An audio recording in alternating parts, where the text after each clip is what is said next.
Have you ever wondered what it looks like when a global market, one that's been controlled and managed for decades, just snaps? What happens when the gears of the financial machine suddenly grind to a halt and then fly apart? Well, that's exactly what we're talking about today. We're not just looking at a price chart, we're examining the day the silver market detonated. Welcome to the Bullion Signal podcast. This is the place where we cut through the noise to look at the big picture in precious metals, macroeconomics, and wealth preservation.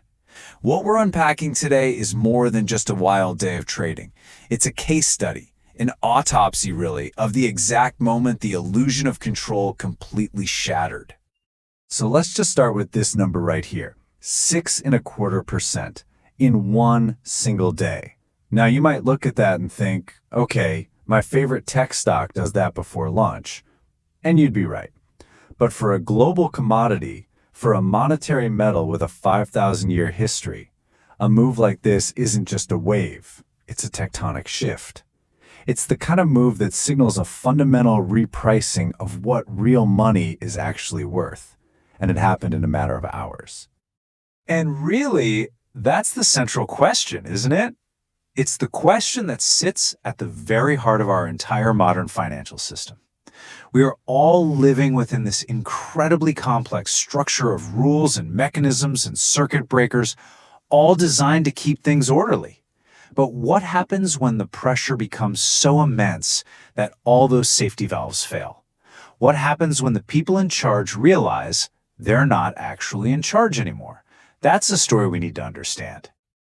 Okay, so to really get why this explosion happened, you first have to understand the battlefield. And in the world of silver, there has been this long simmering conflict. It's a Cold War, really, that's been fought for decades between two completely different worlds, the world of paper promises and the world of cold, hard, physical reality. This right here breaks down that fundamental divide. On one side, you've got the paper market. Think of it as a giant casino, the Comex, where huge institutions, banks, hedge funds, they're not trading silver, they're trading contracts. They're making bets on where the price will go. It's all about leverage, speculation, and frankly, influencing the price. Then on the other side, you have the physical market. This is you. This is me. It's industrial users who need silver for electronics or solar panels. It's people around the world buying a real bar or a real coin because they want to own something tangible. Their goal isn't speculation, it's ownership, it's wealth protection. Two totally different worlds with two totally different goals. And for the longest time, the dynamic has been perfectly described by this saying: the paper tail has been wagging the physical dog. The price that was discovered in that paper casino, that's the price the entire world used for real physical metal. A handful of big players trading digital promises were telling billions of people what their real silver was worth. The paper tail was completely in charge. But on this particular day, the physical dog didn't just growl, it turned around and bit the tail off. So, you have to ask yourself, how did the establishment, the very heart of that paper market, react when it felt control slipping away? Did they let the free market work? No, they panicked. They did the only thing they could think of. They reached for the kill switch. And they didn't just do it once. This timeline shows an escalating sense of sheer desperation. At 10:18 in the morning, you get the first halt. Think of it as a warning shot across the bow. But the market just shrugged it off and came back even stronger. So then, at 1:47 p.m., they go for the big one, a total system freeze. They pull the plug on the entire electronic trading platform. And then comes the final move, the act of pure desperation at 2:59 p.m. And look at that timing. It's just as the physical hungry markets in Asia are starting to wake up and come online. Here's the most important part of this whole thing. It did not work. In fact, it had the exact opposite effect. This quote just nails it. Every single time they slammed on the brakes, they were just building more pressure in the system. They were sending a global signal that something was desperately wrong, that they couldn't find enough sellers. So when trading was allowed to resume, the price didn't just calmly continue. No way. It gapped up violently, instantly, to a new higher level.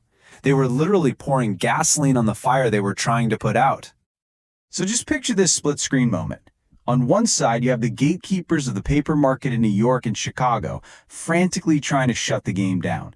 On the other screen, in the real world, demand for actual physical metal didn't just tick up a little bit. It went completely vertical. It went infinite. The reports started flooding in from all over the world. Bullion dealers said their phones were literally ringing off the hook, just nonstop. Their websites, the ones that didn't crash from the traffic, started putting up virtual sold-out signs on everything. And my absolute favorite story to come out of this chaos, a report of a man in Texas who couldn't get his wire transfer through because the banking system was so jammed up. So what did he do? He apparently showed up at a bullion dealer with a literal wheelbarrow full of cash to buy his silver. That's what it looks like when the physical world breaks the digital one. Now, you didn't have to be a Wall Street analyst to realize you are watching a historic event unfold. The seasoned veterans, the people who have lived and breathed this market for their entire careers, they knew exactly what they were seeing. And their real-time reactions tell the real story far better than any chart could. Let's start with Mike Maloney. He's one of the most trusted educators in the precious metals space. His take was immediate and it was bold. He basically declared that the era of paper price suppression was over. This was it. This was the beginning of what's called true price discovery, where the price is set by actual supply and demand of the physical metal, not by paper bets. And for him, the psychological target of $100 silver, that wasn't the goal anymore. He said it's the new floor, the new starting point. Then you had Peter Schiff, who's a longtime critic of central bank policies. He immediately put the event into a much larger context. He said this wasn't just about silver, this was about people fleeing a burning building. And when you look at a number like this, $38 trillion in U.S. national debt and climbing by $1 trillion every 100 days or so, you start to understand the fire. People are losing faith in currencies backed by nothing but promises and debt. They were running for the exits, looking for a financial lifeboat, and they found it in real, tangible assets. And the strain wasn't just being felt by retail buyers.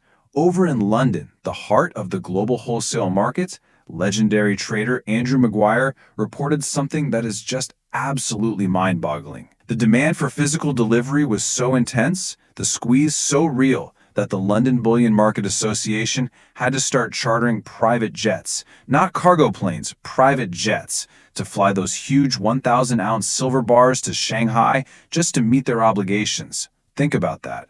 That's not business as usual. That is an emergency airlift. That is the system screaming at the top of its lungs that the vaults are getting dangerously empty. So when the dust settled on this day of absolute chaos, what are we left with? What are the actual lessons here?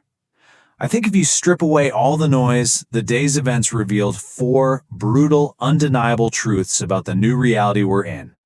Let's walk through them. First, a trading halt is no longer a cool-down period.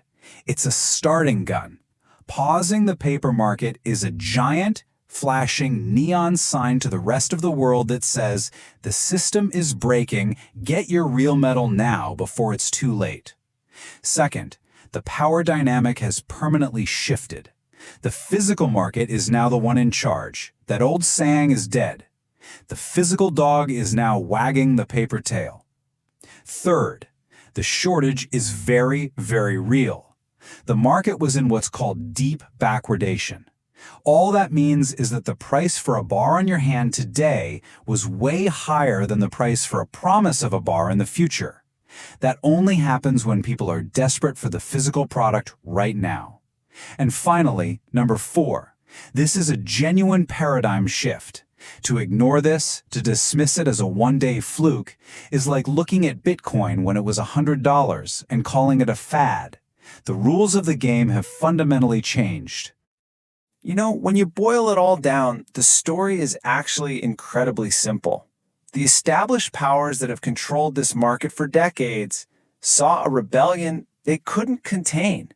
So they reached for their ultimate weapon, their big red button. They hit the kill switch. And it failed. It failed spectacularly. The real-world global demand for physical metal just absorbed the blow and kept moving forward.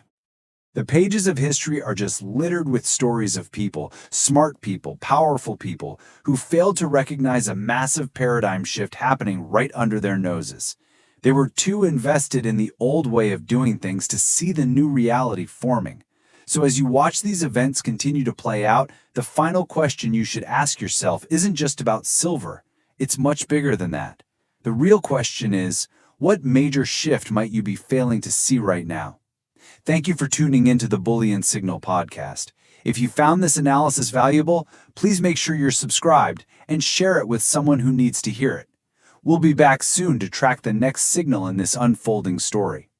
And just a brief disclaimer, please remember, the content in this podcast is for informational and educational purposes only. It does not constitute financial or investment advice. You should always conduct your own thorough research and consult with a professional before making any financial decisions.